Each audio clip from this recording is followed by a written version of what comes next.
Hey guys, and welcome back to the Mattyo channel. I've got a new outro today, so stick around and let me know if you like it. Anyway, there's a show in the United Kingdom. It's called This Morning. From what I can gather, it's a bit like their version of Good Morning America, but has a little twist. You see, they occasionally have some very strange people on as guests, including a woman that we'll be looking at today called Amethyst Realm. Now, Amethyst has a very unique claim to fame. She believes that she's been in a relationship with a spirit for over 6 months.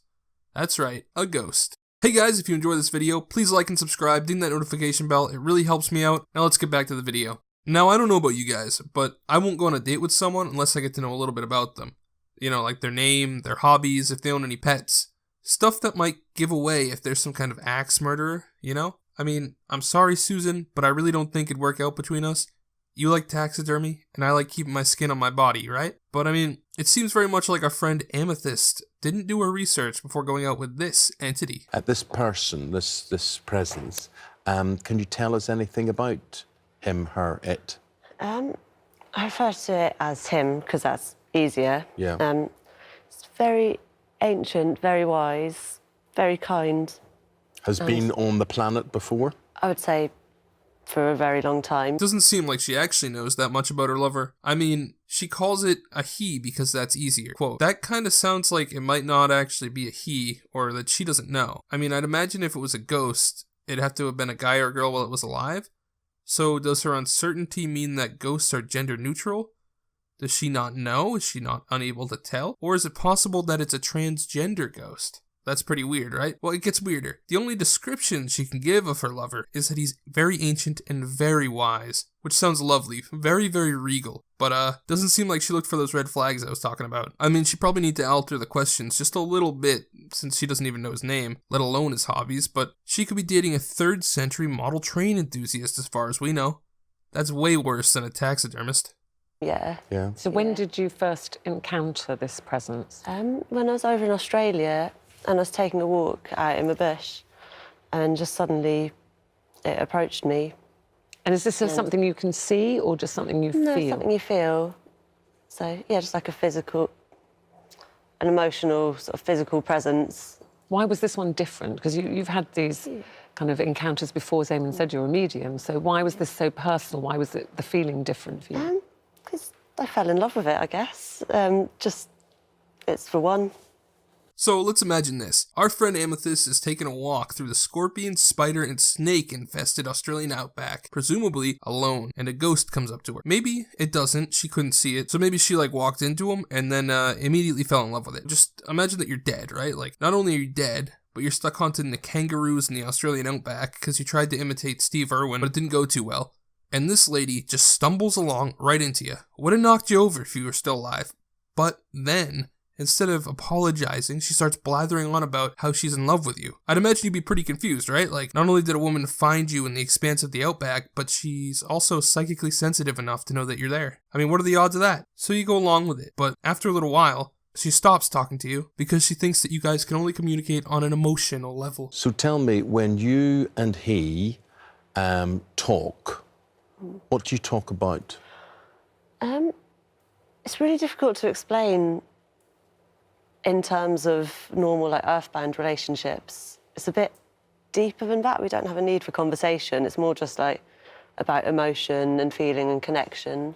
So yeah, this lady doesn't even talk to her ghost boyfriend. I mean, I'd imagine she's just sending the spiritual version of emojis to this poor guy. And it doesn't even stop there. Even though she doesn't talk to him, she wants to have a ghost baby. Or maybe a real baby with a ghost dad. She doesn't really seem to know how that would work out, you know? I mean, I don't know. But you'd figure she would because she's the one in the relationship with the ghost. It's kind of strange that she doesn't know how her own delusion works. It's almost as if she realizes how insane she is on some basic level, but is fighting that realization so she doesn't have to leave her fantasy. It's kind of sad. But You you don't may be, use you may words be, at you all. may be feeling and connecting a bit more than, more than that, because you feel that you're going to connect to such a degree. Am I right that you will have a spiritual or physical baby? I hope so. What? Yeah. Spiritual or physical? Well, I would hope physical. So I've been looking into phantom pregnancies, and I believe that a phantom pregnancy is actually a real pregnancy, but you have a phantom inside you rather than a human baby. And but the reason we don't ever manage to carry those to full term is because the people that have them don't understand this or sort of comprehend that that's possible. But I'm hoping through understanding what's going on with my body, I'll be able to, yeah. Would you actually mean would you be produce able to actually deliver a physical baby? Is that what you're saying? I don't know. I'm not sure what it will turn out like, but you believe that there would be a child? Yeah, whether it be in spirit form or human form, I don't know. But how can she get pregnant from a ghost if it's in Australia and she's in the UK? Don't worry, because apparently it followed her back home via the airplane. Now, I don't know how ghosts can fly on airplanes, or really how she got it through customs. I mean, imagine that poor customs agent, right? Do you have to declare a ghost? Just like, ma'am, do you have anything to declare? Well, I brought my ghost boyfriend with me from Australia. Ma'am, I don't get paid enough to deal with that. Do you have any tobacco or alcohol to declare? Well, no, just my ghost boyfriend. Carry on, ma'am. The ghost, or presence, whatever you like to call it, spirit, you met in the Australian bush and you had to leave Australia. Yeah. And you were feeling very sad about leaving this presence behind. But then whilst you're on the plane, tell us what happened then. Well, yeah, I was really sad because in my experience, spirits tend to be quite static. And so I thought I'd had to leave it behind. And then whilst I was on the plane, I suddenly realised it surprised me and, yeah, come with me. I'm trying to understand this. Is this similar to being possessed, almost? No. No? No, it's similar. It's similar to a normal earthbound relationship, just my partner happens to be a spirit. Except it's not, Like, it's because not. no one can meet or see or greet or see the love that you are experiencing. So I'm trying to imagine what this is like, and I'm thinking, maybe this is like having a really nice dream, yeah, that you can go back into and opt into whenever you want.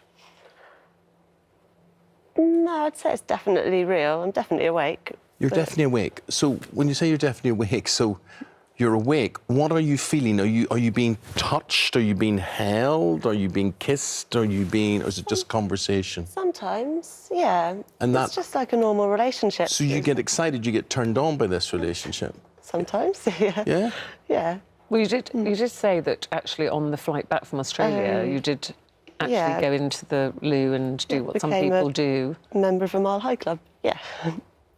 And why did you need to go into the loo to do that if nobody can see that presence there? Because, I don't know, wouldn't be able to get into it on the seats, I guess. So even then you felt you needed to be private? Yeah, of course, yeah. Well then, that was informative. I guess Casper's all grown up, huh? How exactly does that work, though? Actually, never mind. I don't want to know. I do appreciate how nice the guy's trying to be will question her, though. I mean, if somebody came up to me and told me that story, I'd be a lot less nice about it. She claims it's like a, quote, earthbound relationship, but is it really? He's got a point when he asked about whether or not it is a dream that she could opt into. I mean, she doesn't even know his name. She can't see him, she can't touch him, none of that. But apparently she can join the Mile High Club with him, even though she can't touch him. Now, I don't know if you guys are getting this too, but I think there might be some inconsistencies with her story. So you and this person, I mean, are things good with you at the minute? Or do you go on date nights whenever? Has anything interesting happened recently? Yeah, they're really good with us. We're hoping to get a hand fasting ceremony soon. So. Oh, lovely. Hand fasting. Oh, is that like a marriage? Yeah, it's kind of like a spiritual marriage, except... Yeah. So even though he's been around like 1,000 years or so ago, would he go to the cinema or things with you? Would he do... Yeah, we went to the zoo the other week. Now, I'm not an expert on relationships interdimensionally, but so I don't know what a hand fasting is, but I do know what a zoo is. How does she bring her invisible, untouchable boyfriend to the zoo? Can he travel in cars? Does she buy 2 tickets, or is she just getting him in for free? And what the hell would a ghost want to do at a zoo anyway? I mean, he's a spirit. I imagine zoos can't be much fun when little kids are running straight through your body, strollers are pushed through you, and everything. But I mean, at least the food's gonna be cheap, right? In conclusion, I think the UK really needs to invest in their mental health facilities. Now, seriously though, if she is, by some weird miracle, actually dating a ghost, then I only have one thing to say. Doesn't matter if you're a ghost. Having intercourse in a public restroom is disgusting. Even more so on a plane. Get a room, please. You're already dead. You don't have to be a pervert ghost. Anyway guys, thank you for watching. I've been Mattyo. You've been awesome. I hope you've enjoyed. If you did, subscribe, like, ding the notification bell, all that jazz. Leave a comment, let me know what you think about this. Have a good day. God bless.